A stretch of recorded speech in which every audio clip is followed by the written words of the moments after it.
Coulter Stuart. I'm with Riley Smith and Jonathan Durtka. We are on Lake Huron in the tip of the thumb in Michigan, and we're going to go look for some walleyes. Can you tell me where we're going to go? We're going to do a shipwreck dive today. It's 35 feet of water. Lake Huron doesn't have a ton of structure, so whenever you can find structure, it's always a good idea to go check it out and see if it's holding some fish. So that's what we're going to do today. Perfect. Can you tell me about the shipwreck that we're going to? Yeah, it's sank in, I want to say 1909. It was built in Bay City. The name's Chickamauga, kind of fun to say. It was carrying limestone. It's all wooden. It's splayed out on the bottom, meaning there's not much of the boat structure left. It's mostly just like the hull, big beams, big boards. It sticks up about 5-6 foot off the bottom. So a lot of nooks and crannies for those fish to hide in.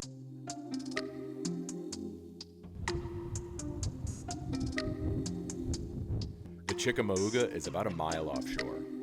Riley drops the anchor and we get in the water. The legal limit for walleye is 15 inches and above, and you can take 5 a day.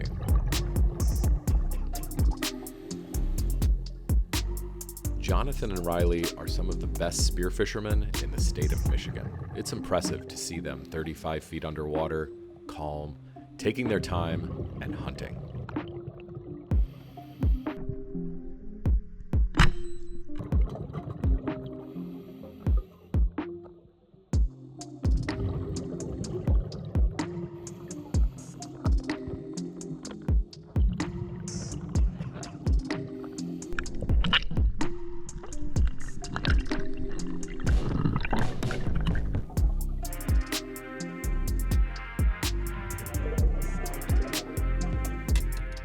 A real nice fish, the Great Lakes, called a burbot.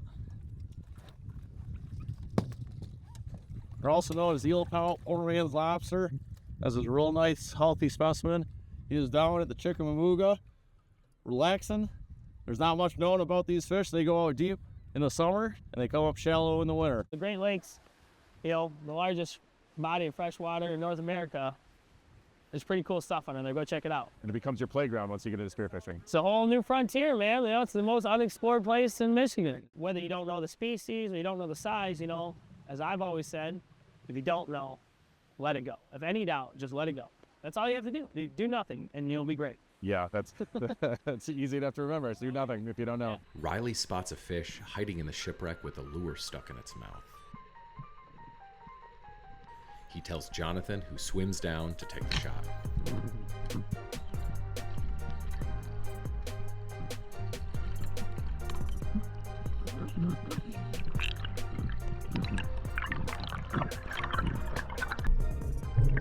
Wow, long ways. You speared him like a hot dog. Yeah. Hey, cut that shaft off and throw him over the fire. Yeah, look at that. You gotta look at that too. For you get a lure, and you get the fish. Woo! Riley sees a walleye and tells me to take a breath and follow him to the bottom.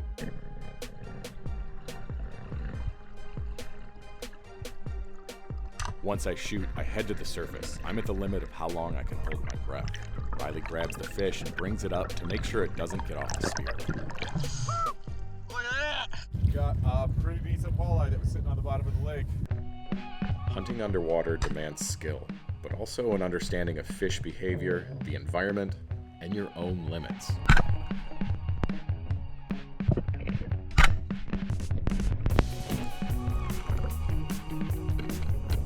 Not every shot is successful, but the ones that are reveal our ability to immerse ourselves in new environments and learn how to read signs, embrace the rhythms of nature, and be successful while not forgetting that we are also a part of the natural world.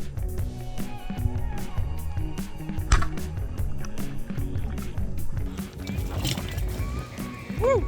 After a successful day, we pose for pictures, clean the fish, and meet professional chef Molly Mitchell, who teaches us how she prepares walleye. We're going to saute up these beautiful little turnips. If you give them a really nice hard sear, they are so delicious, especially with fish, and they have like a little bit more of a meaty flavor to them.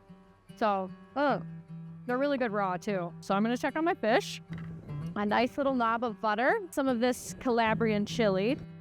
It really adds so much.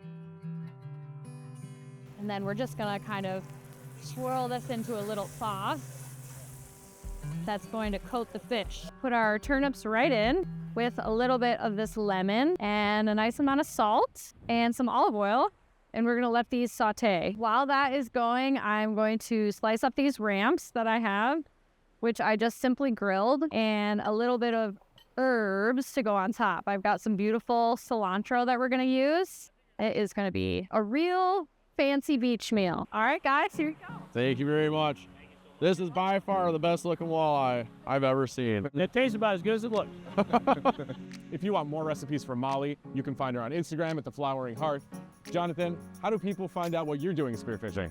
You can check us out at Michigan Spearfishing Association.com. We'll see you next time on Midwest Outdoors.